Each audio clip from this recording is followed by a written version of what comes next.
দিদি 5:30 বেজে গেছে দিদি, সন্ধে হতে চললো, কি করছো? বাড়ি টাড়ি যাবে না নাকি? এত কি মনোযোগ দিয়ে কাজ করছো দিদি?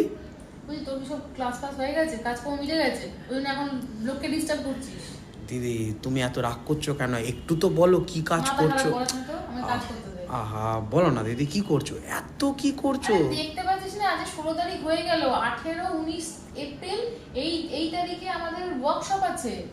আচ্ছা দিদি, ওয়ার্কশপ বলতে আমাকে একটু বুঝে বলো দিদি, আমি কি থোড়ি এসব। পুলিশের যে পরীক্ষাগুলো হয়, পুলিশের চাকরি যে পরীক্ষাগুলো হয় না, আচ্ছা। সেই পরীক্ষাগুলো তো স্টুডেন্টরা তো বিভিন্ন ইনস্টিটিউটে ভর্তি হয়, অনেক সময় মিসগাইডেড হয়, অনেক সময় মানে তারা অন্যদিকে চলে যায়, তো সেইগুলো যদি না হয় তার জন্য আমরা আর 247 বেঙ্গলির তরফ থেকে কি করেছি না, এই 18 আর 19 তারিখে একটা ওয়ার্কশপ রেখেছি, যাতে স্টুডেন্ট নিজে পড়ে চাকরি পেতে পারে, যাতে যাতে একটা গাইডেন্স দিতে পারি যে কিভাবে নিজে পড়ে চাকরি পাওয়া যায়।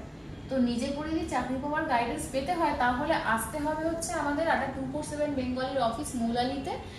18 এবং 19 এপ্রিল বেলা 11:30 থেকে 4টে পর্যন্ত রয়েছে আমাদের ওয়ার্কশপ।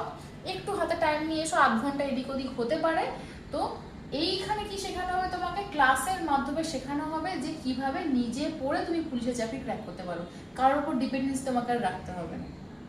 তো দেরি না করে তোমাদের বলবো সবাই চলে এসো এই ডেটে, নামটা তাড়াতাড়ি রেজিস্টার করে নাও। ওকে।